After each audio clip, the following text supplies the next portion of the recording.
watchers on the castle walls saw distant blasts of flame and heard a shriek drown out the thunder. Prince Lucerys fell, broken, to be swallowed by the waves. With his death, the War of Ravens came to an end, and the War of Fire and Blood began.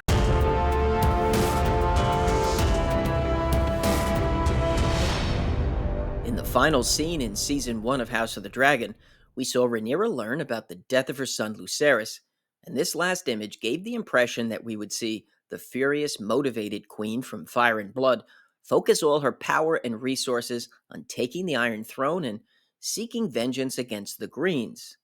Instead, we got a vacillating, weak, and foolish version of Rhaenyra who couldn't grasp that war had already come after her son, a peaceful envoy, was swallowed up by Vhagar over Storm's End.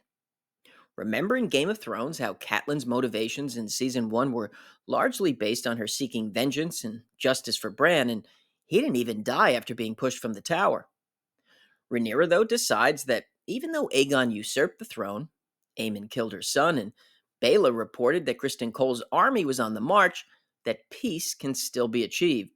So she dresses up like a septa and takes a trip to King's Landing to meet Alicent. For this video, I'm not going to focus on how idiotic and unrealistic the trip was, but just how ridiculous her motivations were. It's already clear that war is upon them. It could even be argued that Rhaenys fired the first strike by killing scores of innocent civilians in the Dragon Pit. So unless Rhaenyra plans on bending the knee, it's all pointless. But instead, she's going to meet Alicent. What's funny is that since they became adults, Alicent has been terrible to her. She questioned the legitimacy of Rhaenyra's children while she was married to Laenor, and even forced her to present the babies to her right after childbirth. And then there's this scene. Alicent, stay with the king! Hold your ground! Do not sequester Alicent! Do not sequester Alicent! Even the last time Rhaenyra was in King's Landing, the Greens were trying to delegitimize her children to pave the way for Aegon. If not for Viserys climbing out of his deathbed, Alicent and Otto would have succeeded. The only moment that suggested a potential future easing of the tensions between the two was this brief conversation at Viserys' last dinner. But then shortly after this, Aegon is crowned. If Rhaenyra had a shred of intelligence, she would never believe that Alicent would be open to any peace that didn't require full submission from Rhaenyra's side of the family. And when you add it in with the clear march to war, this entire plot is senseless. So why did they do this? Well, the writing of Rhaenyra in Season 2 displayed a heavy-handed messaging that it's the men that are in favor of war and only the women can stop them. After all, it's Rhaenys who suggested to Rhaenyra that she go and talk to Alicent. The writers kind of forgot that Rhaenys had such little confidence in Alicent in Season 1 that she felt she needed to escape King's Landing through a mass casualty event. But now, everything's good. What's so aggravating about the messaging here is that the story itself is based on the realm being divided due to Viserys naming a woman as his heir. It's already built in. There's no need to add in all these forced and cumbersome aspects into the plot. Just let the story play out. And then they have Rhaenyra do such foolish things, disappearing twice without telling anyone, lacking initiative and direction, and not even naming a hand of the queen until after Rook's Rest. She's a weak leader, yet the narrative tries to make it out as if the council and her son are in the wrong and even sexist for questioning her. She slaps one of the members of her council for pointing out one of her many errors. When watching all of this, you wonder why these people are even sticking with her. If her council was so terrible and against a woman as ruler, then wouldn't they have sided with Aegon to start with? We don't need all this artificial conflict from her side based on gender. It's so pathetically written that they have Mysaria as the only one she can trust. This is a woman who just arrived there and is more unknown to Rhaenyra than anyone at Dragonstone. If anything, Mysaria should be looked at with skepticism, as a person who could possibly be playing a long game to take down the Blacks. She shouldn't be Rhaenyra's most trusted advisor. Then, out of nowhere, Rhaenyra kisses Mysaria. This was Emma Darcy's idea, too. Maybe Emma was confusing Rhaenyra for some other role she played because this was all out of place. What made it even weirder is that It came right after Mysaria was detailing how she was sexually abused by her father. But then from writers that came up with the sex vision scene between Daemon and his mother, I guess Emma's stupid idea was right in their wheelhouse. As a result, one of the primary characters on the show becomes painful to watch, and her scenes increasingly unbelievable. As someone who was on the side of the blacks when reading the book, Rhaenyra's portrayal on the show turns me against her. And then there are contradictions. She starts out looking for revenge. Your Grace, my Lord Husband's blockade of the gullet moves into place. All seaborne travel and trade to King's Landing will soon be cut off.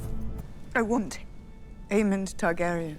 Then they make her out to be a peaceful person for most of the season until one day she's a heartless psychopath locking dozens of people in with Vermithor to be burned and eaten. In the books, of course, the Dragonseed's plot was handled intelligently, with one writer making an attempt at a time, but here they just herded everyone in like livestock, making Rhaenyra look cold-hearted and deranged. Then Alicent takes Season 2's active shuttle between King's Landing and Dragonstone. Like with Rhaenyra's trip to King's Landing, let's put aside how ridiculous Alicent's visit to Dragonstone was. Alicent offers to let Rhaenyra take the throne, but Rhaenyra still insists on Aegon's head, and there's this cringeworthy line. A son for a son. In the book, a son for a son is what Daemon wrote in a letter to Rhaenyra from Harrenhal as he planned Blood and Cheese. Now she's saying it to Alicent after we've already had a son for a son. First it was Lucerys and then Jaehaerys. So both sides have suffered the same loss, but the writers kind of forgot all that too. Surely the woman who wanted peace just a few weeks ago, when she went to King's Landing, could offer that the burned and crippled Aegon take the black and go to the wall instead. But no, she doesn't do that now, because in the heavy-handed message they're delivering here of Alicent wrongfully siding with the evil warmongering men, she must now see the light and give up her son and her entire family to save the women, herself, Helaena, and Helena's daughter. Whereas Fire and Blood is a story about part of the realm being unwilling to accept a woman as queen, Condal and Hess are telling a story where the women on both sides team up together. It's like if Cersei and Catelyn joined forces. That's how silly and unserious their attempt at adaptation is. When I first saw the promos for House of the Dragon, I thought that Emma Darcy looked like the perfect Rhaenyra. Her portrayal, though, on Season 2 of the show is just the opposite. It's a complete mess, as Condal and Hess's twisted gender-based narrative has ruined Rhaenyra. I do not believe she wants it. She sent a raven. I do not care to read her message. What she did It is not her, but the men around her who seek bloodshed. The men bad message was so clumsily and unskillfully delivered. They could have at least done a few subtle things rather than having her struggling against everyone, but they just couldn't help themselves. They were like seagulls at the sight of pizza. And the entire show suffers because of it. The central conflict is lost in this muddled mess, and you become disconnected and ambivalent toward Rhaenyra. She's portrayed as a victim of circumstances, and this isn't someone to root for. What would you have me do? She acts weakly and indecisively and spends most of the season complaining about her situation. In either case, I've lost him. And Caraxes with him. Rhaenys and her dragon are dead. I have Syrax and 2 young beasts. We cannot take on Vhagar alone. And I have no army. She's become like a counterfeit copy of her Fire and Blood character. They're trying to make this a tale of empowerment for women, but they're so bad at storytelling that they're doing the opposite. Come with me. My part is here, whether I will or no. The women in the early seasons of Game of Thrones came across as so much stronger, with greater agency, intelligence, compassion, and purpose than Rhaenyra. You can connect with them because they're multifaceted, imperfect, well-defined, and real.